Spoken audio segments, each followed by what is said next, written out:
It's rather like a mafia, if you like, in the sense that it's being run by the bullion banks under their terms. Foreigners, I mean, they couldn't give a damn about, whether they're going to get blackballed by the bullion banking system. It's a Western system in decline for most of the Asians. So they're going to stand for delivery. And I think it's that is really behind this crisis. The idea that they can be corralled into bailing the Americans out on the gold front, forget it. It's not going to happen. Because for a start, quite a lot of that gold is already gone. People should protect themselves as much as possible from the implosion of the credit bubble, which is the biggest credit bubble in history. It's not gold going up, it's their currencies going down. And when you understand that, the gold price is irrelevant.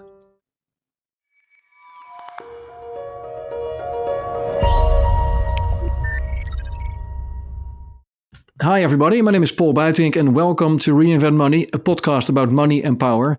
Today returning to the show, my dear friend, a former investment banker and gold veteran, Alasdair Macleod. And we're going to focus on the madness going on in the gold market right now. Hi Alasdair, welcome back. Thank you for having me. Yeah. I mean, the gold price is smashing records on a daily basis amidst the global trade war and talks about shortage of physical gold in London. You know everything about this market. What the heck is going on? I don't think it's quite as the press have been saying. The idea that people in America are wanting to stack gold before, 25% tariffs are introduced or whatever. I think if you look at the stands to delivery, which basically is the process whereby on COMEX, instead of closing out a futures position by selling out a long position or buying out a short position, the owner of a long position decides to take delivery. In other words, what he does, he stands for delivery, but he doesn't actually take delivery. What happens is that it gets reallocated within the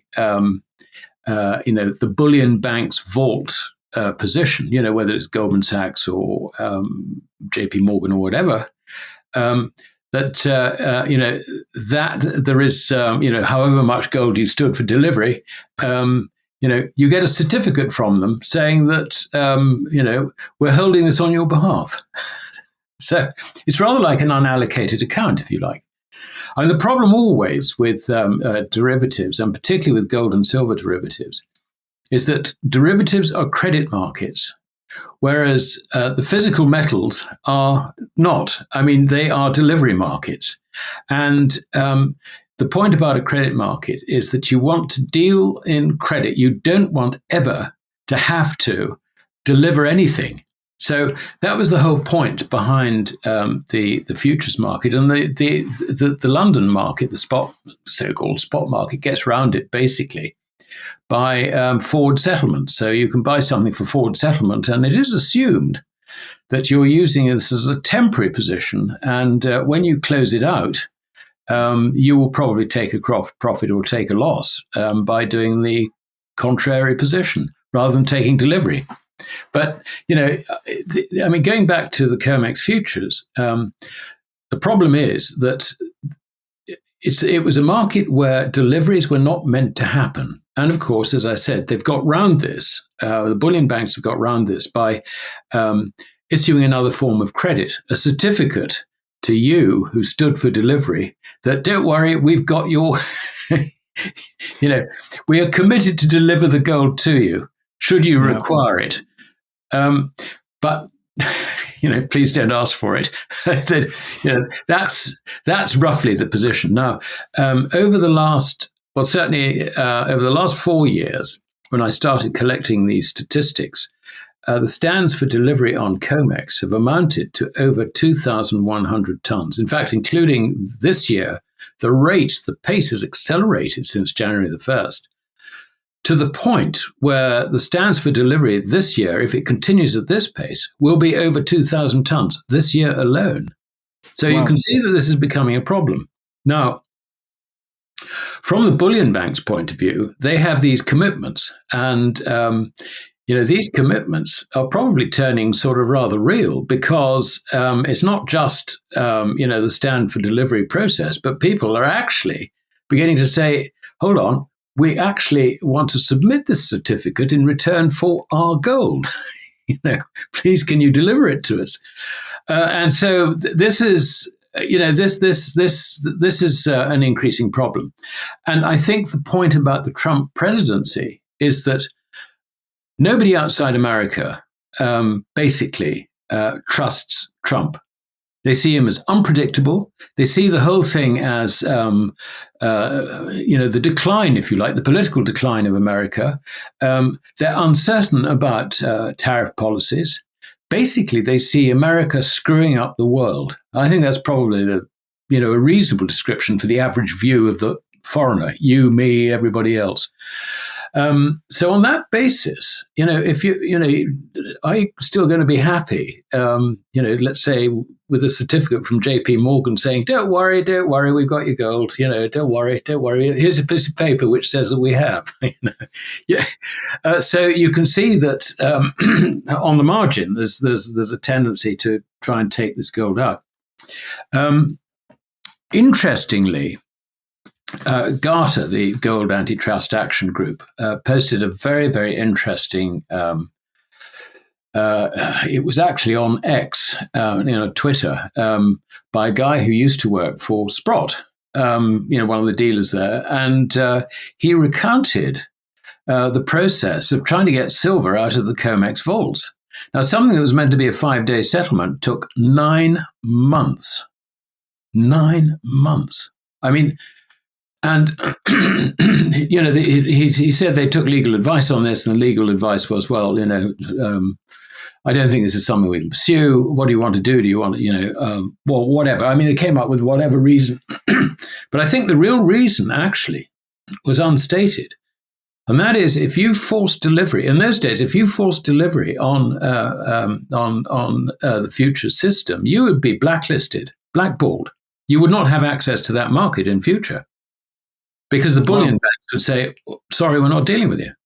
So you've got this sort of, it's rather like a mafia, if you like, in the sense that it's being run by the bullion banks under their terms, and you do not contradict those terms. But of course, a foreigner, who's, maybe sort of accessed. I mean, if you look at silver, for example, you could have someone like Reliance Industries, which is a big Indian consortium, which is building massive factories for producing photovoltaic cells.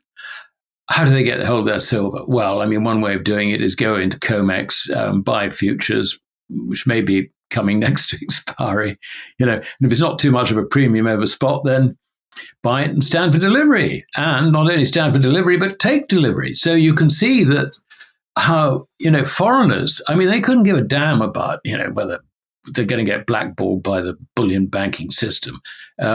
It's a Western system in decline for most of the Asians. So they're going to stand for delivery. And I think it's that is really behind this crisis.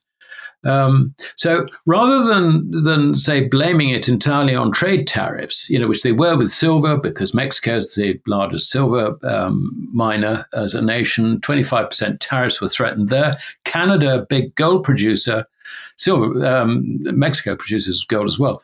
Another 25% threat on that one. So you can see that that's, if you like, the simple description for why there's been a panic and why they've been flying in gold from London and elsewhere. I mean, so much so there was a report from Reuters that Indian bullion importers into India who store their gold, if you like, in customs warehouses until it is actually required. Otherwise, they have to pay tax on it.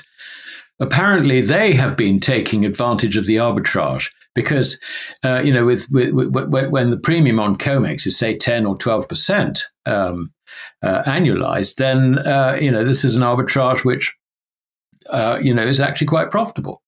So,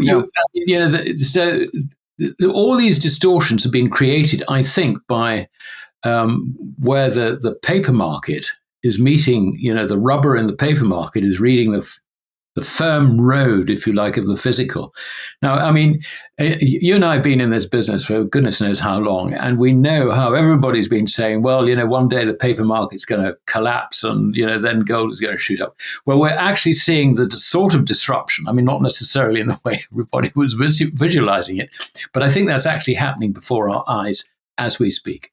And the tariffs are then used as a scapegoat, perhaps. So they let it coincide with this whole trade war. It's actually used as a reason to slowly but surely detonate a bomb under the paper market. Well, I mean, that is the simple answer, I think, produced by bullion banks. And also, because, the bullion banks don't know what motivates somebody who's trying to withdraw it from the market. As far as bullion banks are concerned, this is a credit market. It's entirely credit. I mean, they've been dealing in this since certainly the early 1980s, when it became the carry trade, if you like, from bullion into US T-bills. So, as far as they're concerned, I mean, they do no economic analysis on this. They don't understand that gold is legal money or any of that stuff. No, as far as they're concerned, this is something we can deal in profitably, and they don't analyze it beyond there.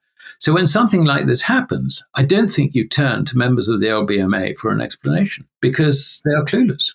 I also don't think it's likely that gold, being a monetary metal, is going to be subject to tariffs anyway. Or, we live in a crazy world. Anything can happen, but how likely do you think it is anyway? Well, you say that they've just introduced tariffs on steel and aluminium. So, but I agree with you. I mean, it is absolutely crazy. And the idea that gold out of Canada, if tariffs were introduced against Canadian gold, then it's quite simple. I mean, it just gets refined and it loses its identity, which is interesting, actually, because this actually undermines the whole of the LBMA and World Gold Council initiative to, try and, digitize the existence and the environmental considerations and the sources of gold that goes into bullions. I mean, China must be sitting there just laughing up their sleeve and saying, honestly, these guys are just tying themselves in knots. Yeah, but it's also already happened with the Russian bars, right? I mean, the Russian bars are also already sort of outcast within the LBMA system. It's like you're a good atom, you're a bad atom. It was already showing cracks in that sense. Yeah. The other thing I haven't sort of quite got. I mean, I was at a conference in, I think it was Zurich last year, and the LBMA people were trumpeting this all this wonderful stuff. We're going to really nail down on illegal this, illegal that. We're going to. I wasn't at all sure whether they were talking about the sources of 400-ounce LBMA compliant bars or whether they were talking about the kilo bars, which is now the larger market. And are they going to rope China into this and Russia and all the rest of it who are doing these kilo bars? I mean, forget it. It's a load of nonsense. But you can see how, well, anyway, I'm wandering off topic a little bit, but I mean, it just seems to me that we've just got this thing so wrong at the highest levels. We really have. Yeah. And that's actually before we talk about, the existence or non-existence of gold in central bank vaults. Yeah, let's address that also. But another question I have is like we can assume or we can conclude that lots of metal, gold and silver, has been flown into the US over the past few weeks. Yeah, so there are parties actually standing for delivery, and they don't accept the certificate; they want the actual metal. So, who are the main entities now asking for delivery? And does the gold indeed and also leave the COMEX vault? And where is it going to? Can you describe these physical flows? Yeah, well, we don't know where it goes to. We don't get this sort of granular information. But basically, what can happen is that the gold is physically transferred to, say, Loomis or one of those who have facilities within the COMEX warehouse system. So it doesn't necessarily leave the United States. I mean, all that happens is that delivery is forced onto the bullion banks through, if you like, the proceedings of going about getting delivery. I mean, it doesn't necessarily go to the owner. It will go to another vault, and probably whether it goes to a vault within the system or whether it goes out of the system, we don't know. But I mean, if you look at the history of vault holdings, there is no doubt that it declines from time to time. I mean, it ran up to an all-time peak in the tail end of 2020 when we had the COVID crisis. When you remember, we had a similar situation. Exactly. And since then, when the pressure came off, the level of vault holdings declined and declined and declined. And I mean, if you look at silver, for example, there is no doubt that the decline in vault holdings, both in COMEX and also in London, in LBMA vaults, which incidentally, the London vaults is not the whole position. It's only the vaults within the M25, the ring road that goes around London. Anything outside that is not included in the LBMA statistics. So you can see that that the silver that's come out of the vaults has actually compensated for the supply deficit, which the Silver Institute says has been the case really for the last 7 years. Yeah. So what's going to happen then? You think if this trend continues and people keep on asking for delivery, is that going to break down eventually the COMEX, or is it going to lead to a default of the LBMA? Because if I look at the Bank of England vault numbers, they had a 2% decline in holdings since the end of December. So I would say that's still manageable. So what are the more or midterm consequences for the Western-dominated precious metals system? And what are we going to see? What can an investor, a retail investor, expect the next year, for example? Well, I mean, I think the first thing I would say is that unless there is if you like, a very wide systemic problem, any individual bullion bank getting into trouble. I mean, bear in mind that these bullion banks are usually the subsidiaries of larger banking operations, so that the first line of defense is that problems, if you like, in gold and silver paper contracts can be hidden in the wider banking system's numbers.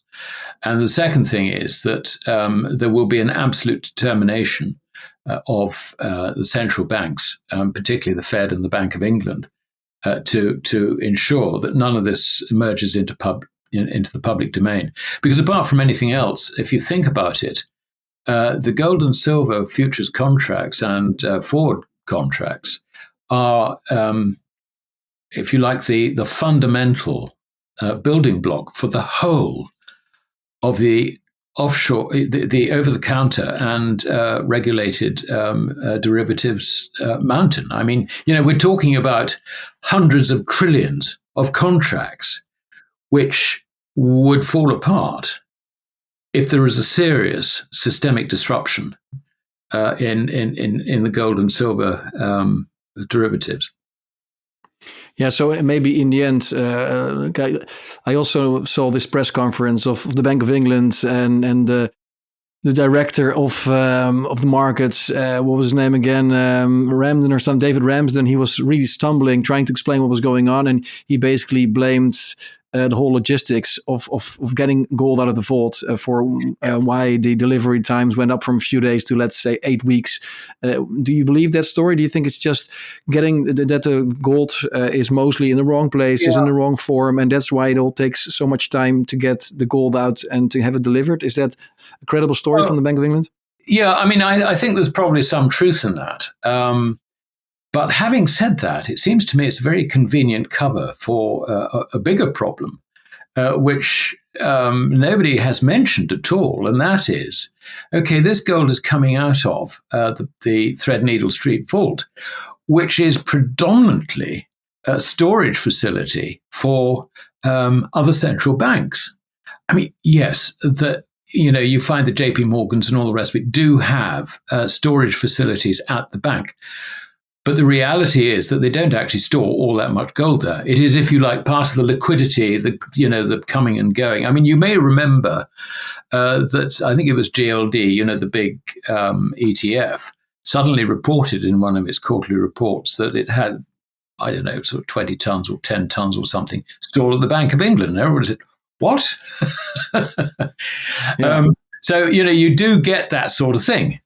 But the quantities being taken out, which create this 4 to 8 week queue, according to the Financial Times, not denied by the Bank of England, incidentally, suggests to me that what's happening is that leased gold is being withdrawn. Now, of course, if you lease gold, you're perfectly entitled to take possession of it. Normally, what happens, after previous experience, is that when you lease gold from the bank, lease gold which is from a central bank, which is stored in the Bank of England, you will get a cover note certificate, if you like, rather like a certificate for delivery on COMEX from the bank saying, yeah, we're holding this gold for you. Because once it's leased to you, you effectively have possession of it. But you obviously don't take possession and store it in your office. You possess it, as it were, in a vault. So they're withdrawing it. And this I think is fascinating, because will it ever get back? Is everybody are the bullion banks going to turn around to people who've stood for delivery and say, by the way, we'd quite like to have some of that gold back. Do you mind? Yeah, it sounds like a game of musical chairs, right? In the end, there are not going to be enough chairs available. No. Yeah. And that's also why a lot of central banks have been repatriating gold, of course, from London and New York, because they probably fear, or correct me if I'm wrong, but they may fear like my gold is at some point perhaps being used and leased in order to compensate for a shortfall in other gold, and I don't want to be subjected to that, so I'm going to bring back my gold. That's what most countries have been doing over time. So that's also, of course, another draining force to be reckoned with. Well, that's right, the motivation is interesting. On the surface, you can say, well, it does make sense for these banks if they perceive that there's a higher risk for currencies to rebalance their reserves to have more gold where there is no counterparty risk. Than being exposed totally to currencies where there is counterparty risk. So, on that basis. You can say, well, it's perfectly reasonable for countries like Poland and wherever to decide to build their reserves. But there could be another reason, and that is, bear in mind that central bankers meet, I think it's every 2 months, at the Bank of International Settlements. And they have basically an open conversation under Chatham House rules. Nothing goes out of this room, but meanwhile we can talk to each other about what's really going on. Now, I would be very, very surprised if in those bi-monthly meetings, the governors of central banks around the world who attend them don't come away, if you like, with some fear that a lot of the gold, let us say, allegedly or reportedly held by European central banks doesn't exist anymore. It's been leased and gone. Now, they haven't adjusted their books because they still expect it to come back. Yeah, but basically, when if the whole system falls apart, all they'll find in Fort Knox or in the New York Fed is a bunch of IOUs. And dust. So your strong advice would be towards any central bank: just get your gold out of London and New York completely, entirely. Well, certainly don't lease it. Now, I do not trust the Americans. They have shown an arrogance, if you like, when it comes to other people's property. I mean, Venezuela is a very good example. Germany, closer to home, trying to get 300 tons, I think it was, back. By the time the Netherlands got around to doing it, I think the New York Fed had learned a lesson. Yeah. So they got years, right. Yeah. So that was a bit quicker. But with the Bank of England, I don't think the Bank of England actually does behave like that.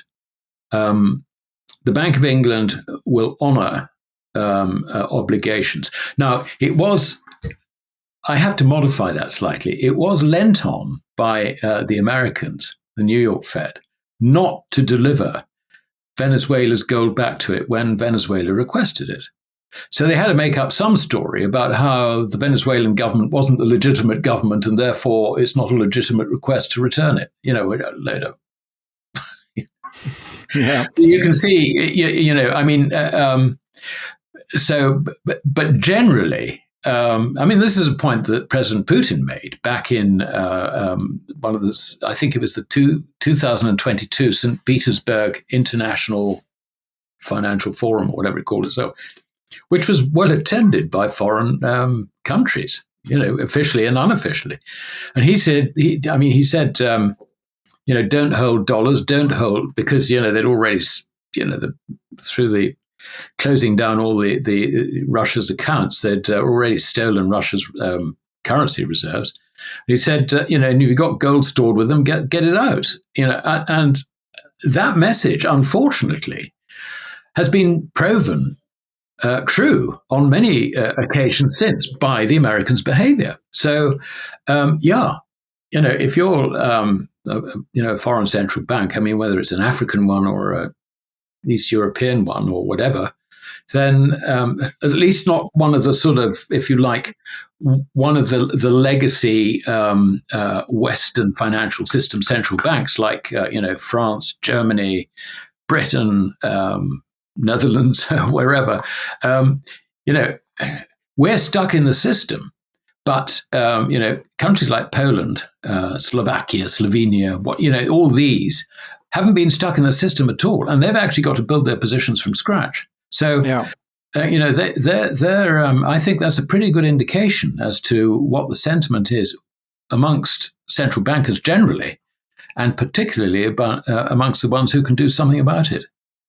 Like back in the day, of course, in the 60s, we had the London gold pool. We also had in the 90s the central bank gold agreement. So the Western central banks were more able, I guess, in the past to coordinate and to sort of cover up certain things or to manipulate the price. But right now, there's just a lot of animosity between Western countries, also since Trump is in power. So I wonder if they're still able to concoct some sort of deal amongst themselves and help each other out in order to stop the drain of gold. And also, like at the end of Bretton Woods, when especially the French were withdrawing the gold, and the Germans were pushed to not do that. And otherwise, the US would withdraw their troops from Germany. So Germany supported the dollar and didn't ask for the gold. You think something that is possibly also happening again? That some of these Western countries in Europe are pressured to help out the US or COMEX, LB May, something like that? I just don't see it's practical. We're in very different times, and not least because America has really for the last 54 years, almost 53 and a half years, had an anti-gold campaign and encouraged the lease and swaps in order to help finance its own deficits. This was the original carry trade. And, there was an analyst called Frank Veneroso who did some very extensive research on this. And he spoke to people I know, like Terry Smeaton, who was head of the foreign exchange department in the Bank of England in those days, who knew pretty much what was going on. And as a result of Frank Veneroso's research, he stood up at a conference in Lima in 2002 and assessed that anything between 10,000 and 16,000 tons of gold is no longer in the possession of central banks and is adorning the necks of Asian women. In other words, it's gone forever. Yeah. Now, at the time, that in 2002 represented roughly up to half, the central bank's total global gold reserves. So there is a very, very big hole there. And the idea that, say the Bank of France. The Bank of England has only got 300 tons now, so it can't do anything.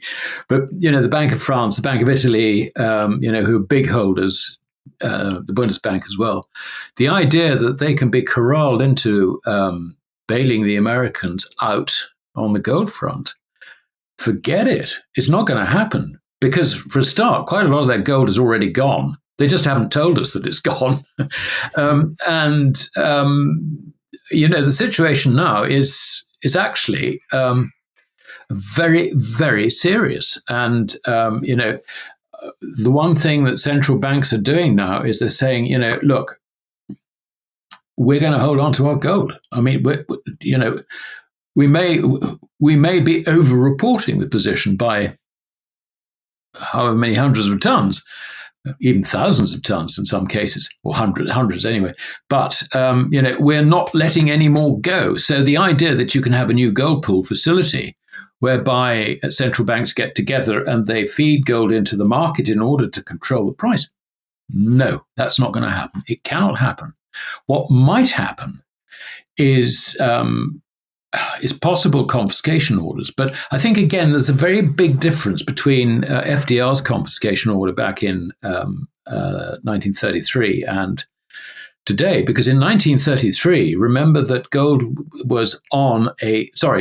dollar was on a gold standard.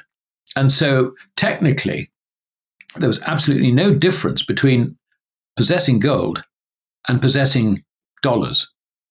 So there is this sort of legal loophole, if you like, that you say, right, okay, we're going to force you by law, by executive order, to swap your gold for dollars. But it's not as if it's being confiscated as such, if you see what I mean. The distinction is that it wasn't outright confiscation. You were getting compensated in dollars. Right. The fact that it was devalued by 40% within months is neither here nor there. But what does the Fed do now? I mean, does it turn around? It would effectively have to turn around and say, there is an exchange rate of 42.22 to the ounce, and you can bloody well take 42.22. Now, that would be confiscation without any doubt whatsoever. So the other option would be for the U.S. Treasury to say, we will set a price, let's say, around about current market values, and you would be forced to exchange. But the problem is that I don't think anyone would go with it. The only people who went with the original FDR executive order actually were the banks, because they were forced by law, effectively. If you had gold stored in a bank, let's say in a bank's vault, or even in a safety deposit box in a bank, then you lost it. Yeah, so the trick right now, or at least the advice would be to always store your gold either yourself or outside of the financial system. So it could be a professional storage company like Brinks, like Loomis, but it's very important not to hold it within the financial system, basically. Within the financial system. Now, there is another point which I think is desperately important to understand, and that is that if the Western central banks tried to come together to do anything like that, the effect on the gold price would be to send it through the roof. And guess who holds most of the gold? The West's enemies. Yeah, the West. Well, supposedly, because that brings me to another question. It's not a question of supposedly. They really do, and it's still going out. It's still going out to China. I mean, overnight we saw the gold price run up to the spot price run up to 2,940. Well above where it closed on Friday. And that spot price was being driven overnight by Asian demand. Now I think it was probably futures demand to an extent, because the Chinese are huge gamblers, and they're not above having a punt in the futures on the Shanghai Gold Exchange, or Shanghai Futures Exchange rather. So you can see that. But the physical still, any physical liquidity it just doesn't get into the markets now. But what about the US? So they own more than 8,000 tons. The Fed is storing it, but it's actually owned by the Treasury. The Fed has the certificates. But I also read that possibly we see now a lot of gold going to the US because the US needs to refill their coffers because the gold isn't actually there. The Fed hasn't been audited for a long time. And the new Treasury Secretary actually likes gold, Scott Bessent, and he may want to revalue gold, but that in order to revalue it, you must first make sure it's actually there. So some of the gold is actually going to the Fed now to refill the vault so it can be audited properly and then revalued. What do you think of that? Well, it's one thing when you're running a hedge fund. It's another thing when you're Secretary of the Treasury. He will be disabused very, very quickly of any scheme like that because quite clearly the New York Fed, on behalf of foreign central banks, is very short of gold, as we discovered. Not only that, but the amount of gold held, that 8,130 odd tons, allegedly, because we have no evidence that it actually exists. And it is very likely that the number is considerably less than that. Again, it's paper IOUs because it would have been leased by, the Goldman Sachs and the JP Morgans and the Citi Corps and all the rest of it of the day over the last, sort of 50 odd years. And particularly in the 80s, it would have been leased, sold into the market, proceeds invested in US treasuries. The lease rate or swap rate, lease rate would have been something like 0.5%. And you were getting over 10% on US T-bills. What's not to like about it? And these were geared. So how do you get the gold back? Well, it's gone. It's gone. And so what have you got? You got some paper IOUs sitting in the basement of Fort Knox. And so I think they're guarding an awful lot of paper IOUs. There may be a few bars for show. But you begin to sort of think, well, and particularly the Bundesbank, they wanted to go and, just have sight of their gold or, do a sort of audit. What were they told? Under no circumstances. How dare you? Yeah, how dare you? Yeah. And what about GLD? Are you telling us you don't trust us? Yeah.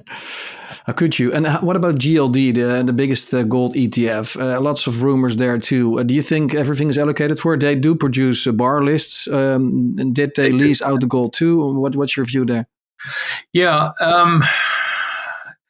There are all sorts of stories. Now, I have been involved in the past with producing prospectuses in London. And we're looking at London-based English law prospectuses. And the lawyers will tell you that when you put together a prospectus of any sort like that, you put in every sort of exception, which means that it's very difficult for you to be sued. Now, you could read that prospectus and take the view that there's so many loopholes in it that they're bound to exploit the loopholes. Now, we do know that the large bullion banks are very arrogant when it comes to the relationship with the regulator, and the regulator is almost frightened to go and talk to them. So there is room for bad behavior, if you like, on behalf of, say, I don't know, I'd be reluctant to accuse a trustee of this. But you can see that it's not necessarily wholly watertight. And not only that, but the dealing facilities and all the rest of it are really exempt from quite a lot of regulations. So this builds, I think, a load of suspicion. My feeling is that basically the bullion is intact in these big, where it's, you've obviously got variations on deliveries and all the rest of it, but basically the core of it is intact. But what happens is that authorized participants, in other words, the bullion banks who are listed in the prospectus and allowed to submit bullion in or take bullion out in return for shares, either shares being created or being redeemed, as long as they take them out in amounts of, I can't remember, I think it's $500,000 or something. It's really quite low now. I think what they're doing is they take it out and deliver, rather like the old carry trade. So I think they're doing a bit of that. So I think you need to monitor the short positions in these. Because I think those short positions are created so that effectively you can borrow stock, let us say, from an insurance company or a pension fund or whatever, submit it to the custodian, the trustee, whatever, and get bullion in return, and then you can deliver that bullion into the market. So I think that's the sort of thing that's going on. But the main point I would make about the problem with owning shares or stock in a physical ETF is that it's a form of credit. You don't own the bullion. All you have is an obligation from the manager of the ETF to deliver a return to you, which is not in bullion, but it is linked to the bullion price. So that is not owning gold. And not only that, but you probably don't actually own a certificate showing that relationship. You probably have a computer entry with someone like Euroclear, whereby Euroclear actually is the counterparty with the ETF, and you are the counterparty with Euroclear. So you've got an extra line of credit between them. Now, if anything goes wrong in the markets, it's a relationship between the ETF and Euroclear can use its ownership, if you like, of the ETF for its own purposes. So, this is all part of, the great taking, if you like, that was highlighted by, I can't remember David Webb. I've had him on my show a few times too. Yeah. Exactly. Yeah. Absolutely. Yeah, so that brings back again the point that it's important to own it outright and store it yourself or outside of the financial system. And there is. I mean, I don't know about the tax positions around Europe, but we have a wonderful facility in this country, and that is that gold sovereigns are legal tender, and they are free of capital gains tax and free of VAT.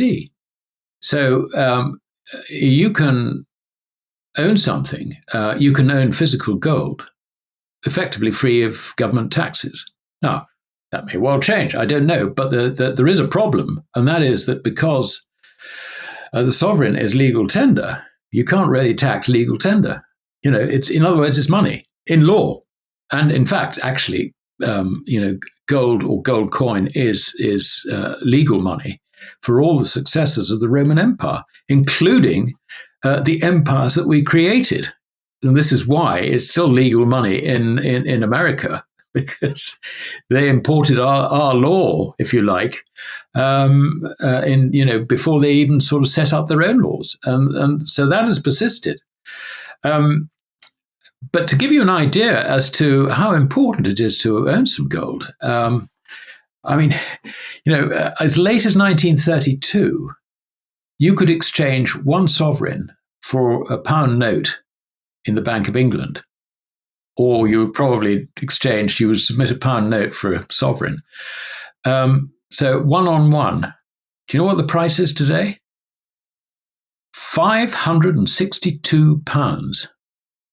That is an indication as to how the purchasing power of paper sterling has depreciated in the last 90 years. Yeah. Amazing. And so what do you do? And the interesting thing is that, the value of gold over the long term is reasonably constant. I mean, it's not, it does go up and down a bit, but, I keep on telling people that, you've got a very good source of information on this. Diocletian's Edict of Maximum Prices, which is about 302, 303 AD. You can look at the items there, so-called maximum prices, and you can see quite a lot of items which are similarly priced today in gold. We all know that, the way to really make money has been to buy residential property, owning the roof over your own head and all the rest of it. But if you actually adjust the value of property and price it in gold. Since 1968, when statistics in this country were produced by the Royal Institute of Chartered Surveyors, the value of property has risen by something like 30%. That's from 1968 to today. So we're talking about 55 years. 58 years, 57 years. So, and I think actually, if you took that from more or less the time when Bretton Woods ended, you'd find actually there's not very much change in the value of property measured in gold from then to today. Obviously, you've got the use value of property and all the rest of it. That's undoubtedly true. We're just looking at capital figures. But, the idea that, you've done incredibly well investing in property and all the rest of it, it actually is not nearly as good as you might think. Yeah, you got the use value or the rental value, but then again, you have your cost and maintenance as well. But the good thing about gold is it's liquid and it's easily you can easily sell it and buy it. And with real estate, of course, it also really depends on circumstances, on government and all of that. But fascinating, Alasdair. Always good to talk to you and get a better understanding of the market, especially now with so much going on. I think we can do this on a daily basis if we really want to understand and keep up with the latest developments. I, for one, of course, I co-own a gold company, Holland Gold, and it's been hectic. It's just crazy how much is going on and how many new customers we can welcome on a daily basis. So a little bit of a break would be good for my team, I would say, but I don't think we're going to get it anytime soon. Now, that's interesting, Paul, because if you look at the ETF statistics, collated by the World Gold Council, European demand for ETFs, physical ETFs, is actually moribund. Net demand, obviously, you've got sellers, you've got buyers, but, the level of outstanding ETFs owned by Europeans has not gone up. Now, you're telling me that, I think, if I'm understanding, we have record month after record month. Yeah, so it means that people understand that if you want to own gold, and in order for it to work properly as an insurance, you actually have to have the physical stuff and not buy shares in ETF. I guess people are understanding that. And also by listening to you, by listening to these types of podcasts, I think that knowledge is spreading, and which is a good thing. I think. And also, I understand. Germany is a case in point. ETF demand not there at all. But I understand from a friend who is very much involved with the German bullion scene that there is substantial demand in Germany, which is very, very good. I just had an email from him last night, which is great. That cheers me immensely, because what I'm interested in, I think, I'm sure what you're interested in as well, is that people should protect themselves as much as possible from the implosion of the credit bubble, which, is the biggest credit bubble in history. We've never seen anything like this. And all credit bubbles come to an end. And when they come to an end, usually it's a violent end. And when it happens, you'll find that the so-called price of gold will be, God knows what. The purchasing power of a currency will be, zero, going towards it. And you'll say, well, I wish I'd understood this one earlier. But governments have been very, very careful for you not to understand the difference between money and credit. Yeah, and thank God there's the internet still, and there's still a free flow of information, and I'm happy that we can have these conversations and that we can freely distribute them without censorship at this moment. But I guess if things are starting to break, perhaps we will see more on that front too, and perhaps the free dissemination of this type of info is going to be more difficult. Sure, absolutely. Well, Alasdair, where can people read more about your work? You're of course, on Substack. I will put it in the show notes, but if you can mention your channels. Yeah, Substack, my Substack channel is alasdairmacleod.substack.com. If you Google Macleod Finance, that's Macleod Finance, I'm sure that you'll be taken there.